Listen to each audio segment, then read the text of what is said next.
Hey guys, it's Olivia, and this is Uptown Kids YouTube channel. So I just want to say, hey, how are you guys doing? You know that we are trying to post every Sunday a lesson for you guys. Just a short lesson to maybe get things talking with your parents, or maybe get questions going about what you'd like to talk to your parents about. So today's lesson is going to be on friendship. All right, so we're going to talk about two types of friends. And I think that it's pretty easy for you guys to realize what are two types of friends. We've got good friends and we've got bad friends. So let's talk about good friends first. I hope that all of you think you're a good friend, or all of you try to be a good friend, okay? I know that I have some really good friends that I am blessed with, and I hope that they feel like I am a good friend to them back. So first one. Now this story is in Exodus. I'm only going to tell you a little bit about the story, so I hope that maybe you can go in there with your parents and read the rest of the story. So this is in Exodus 17. So you know that I talk about Moses a lot. I love the story of Moses because it's from the very beginning to the very end. It tells from the time he was born till the time he died. So, and you know that I also get frustrated because the Israelites complained so much and God was so good to them. But we all complain, right? I mean, I complain, we all complain. So in Exodus, there was a point where the Israelites, who we know that was who Moses was with, right? That's who God had freed from the Egyptians. They were, you know, of course, traveling and stuff. Well, there was another group that had actually begun to fight with the Israelites. And so God had actually told Moses, if you raise your hands up, then you are going to win. So Moses would have his hands raised. And do you know that as long as he had his hands raised, they were winning?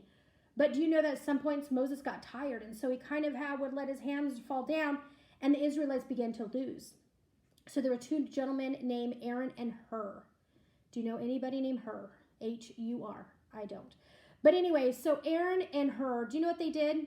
They went along and they stood next to Moses, and they raised his hands for him because I'm sure he was super tired. So that's a good friend. I think that's a good example of what a good friend is.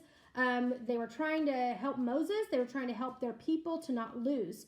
So that is one example of what a good friend is. And once again, that's in Exodus 17.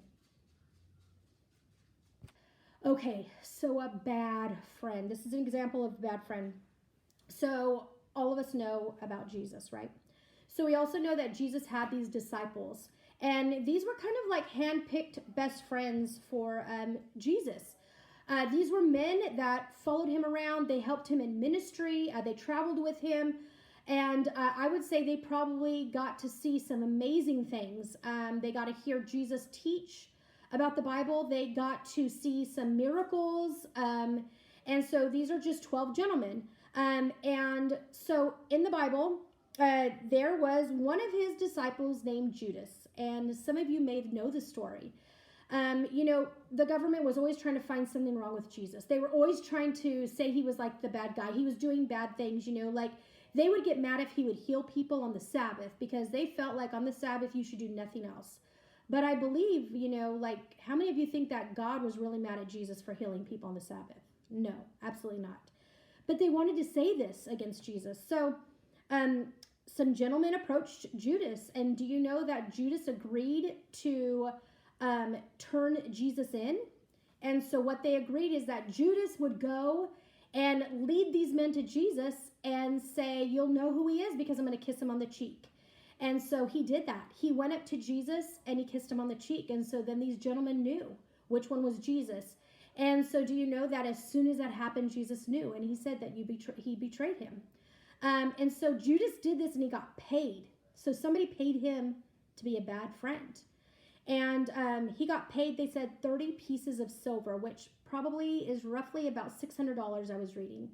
So, which I just think is terrible. Like, we should never betray our friends, right? So for $600, that's what Judas did, and he was a bad friend.